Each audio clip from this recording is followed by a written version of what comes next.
আপনার এই সমস্ত কথাবার্তা সেই মঈনুদ্দিন ফখরুদ্দিনরা যেভাবে করেছেন সেই করার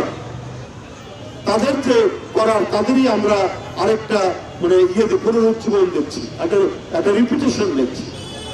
একজন উপদেষ্টা বলেন যে 50 বছর কিছু করতে পারেনি রাজনৈতিক দলগুলো, আমরা করছি। এইটা আমি মনে করি এক ধরনের অহংবোধের অভিব্যক্তি। এটা একটা অহংবোধের অভিব্যক্তি। 71 কার সৃষ্টি, যুদ্ধ কার সৃষ্টি, যুদ্ধের বিজয় কাদের? গণতান্ত্রিক সংগ্রামে 90-এর যে আরেকবার আমরা বিজয় অর্জন করেছিলাম, এর সাথে নামিয়েছিলাম, সেইটা কি সুশীল সমাজের অবদান?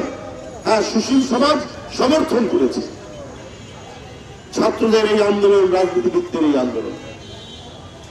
কিন্তু পৃথিবীর, আমি কালকেও বলেছি, আজকেও বলি, পৃথিবীর যে কোনো সংস্কার, গণতান্ত্রিক সংস্কার এবং একটি রাষ্ট্রকে অগ্রগতির পথে নিয়ে যাওয়ার যে সংস্কার, এই সংস্কার তো মনীষীরা চিন্তা করেছেন। সেই চিন্তাটা যখন সাধারণ মানুষকে আপ্লুত করেছে, রাজনৈতিক দলগুলো সেটা বাস্তবায়ন করেছে। পার্লামেন্টের মধ্যে সেই আইন হয়েছে। আমি গতকালই বলেছি, সেই 800 বছর আগে ইংল্যান্ডে প্রথম অধিকারের যে আইন, ম্যাগনা কার্টা, 1252 সালে, এটা তো তৎকালীন রাজনীতিবিদদের, তাদের অবদান। সেই সময় যারা এই অধিকারের জন্য লড়াই করেছিলেন, লর্ডরা, তাদের অবদান। এরপরে শতাব্দীর পর শতাব্দীতে নানা সংস্কার হয়েছে। মেয়েরা ভোটাধিকার পেয়েছে 20 শতাব্দীতে। এখন 20 শতাব্দীতে কেউ যদি জোর করে বলতেন যে ব্রিটেনের পার্লামেন্ট বন্ধ থাকবে, আগে মেয়েদের ভোটাধিকার সংস্কার করে নিই, আজকে অমুক জিনিসটা সংস্কার করে নিই, তারপরে পার্লামেন্ট চলবে, তারপরে ইলেকশন হবে, এটা কি হয়েছে? কখনোই হয়নি। আমরা যেসব দেশ, উন্নত গণতান্ত্রিক দেশ, ইংল্যান্ড, আমেরিকা, কানাডা, পশ্চিম ইউরোপ, সেটা তো রাজনৈতিক বিপ্লব, রাজনৈতিক আন্দোলনের মধ্যে দিয়ে যেটা মানুষের জন্য কল্যাণধর্মী, সেই সমস্ত আইন, সেই সমস্ত রিফরমেশন, দরিদ্র আইন করা হয়েছে সে রানী এলিজাবেথের সময়। এই ধরনের নানা পার্লামেন্টের অ্যাক্ট হয়েছে, কিন্তু পার্লামেন্ট বন্ধ করে নয়, রাজনীতিবিদদেরকে অবসরে নিয়ে নয়। আমি মাননীয় উপদেষ্টাকে বলবো, আপনার এই সমস্ত কথাবার্তা সেই মঈনুদ্দিন ফখরুদ্দিনরা যেভাবে করেছেন সেই করার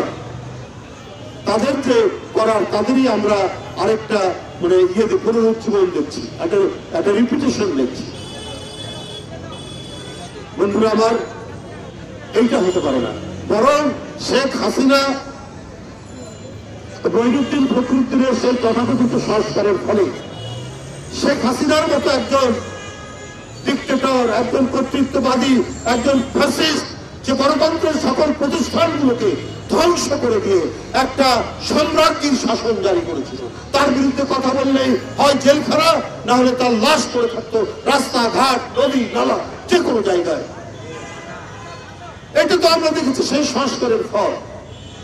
তো আপনারা যদি প্রকৃত সংস্কার করেন, প্রকৃত সংস্কার করলে তো নির্বাচন এবং গণতন্ত্রের যে অপরিহার্য উপাদানগুলো, আইনের শাসন ইত্যাদিগুলো তো আপনার বিলম্ব হওয়ার কথা নয়, এগুলো প্রতিষ্ঠিত করা। বরং আপনারা এই কয় মাসের কাজের মধ্য দিয়ে আপনার বিচার বিভাগের স্বাধীনতা এবং আইনের শাসন, এটাকে আপনারা নিশ্চিত করতে পারতেন। হ্যাঁ, আমি বলছি যে অগ্রগতি একেবারে হয়নি তা না।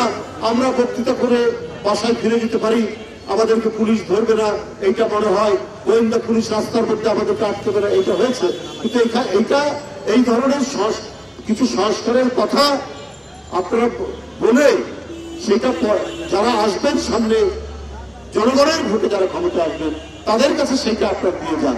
এর জন্য যদি আপনারা দীর্ঘদিন, দীর্ঘ সময়, এবং রাজনীতিবিদরা কিছুই করেনি, 50 বছর কিছুই করতে পারেনি, এই ধরনের অহংবোধের প্রতি যদি আপনারা অভিব্যক্তি ঘটান, তাহলে কিন্তু মানুষ ক্রমান্বয়ে আপনাদের প্রতি এখন যে ভালোবাসা আছে সেই ভালোবাসা হ্রাস পেতে থাকবে এবং মনে করবে আপনারা অসৎ উদ্দেশ্য নিয়ে কোনো কাজ করছেন।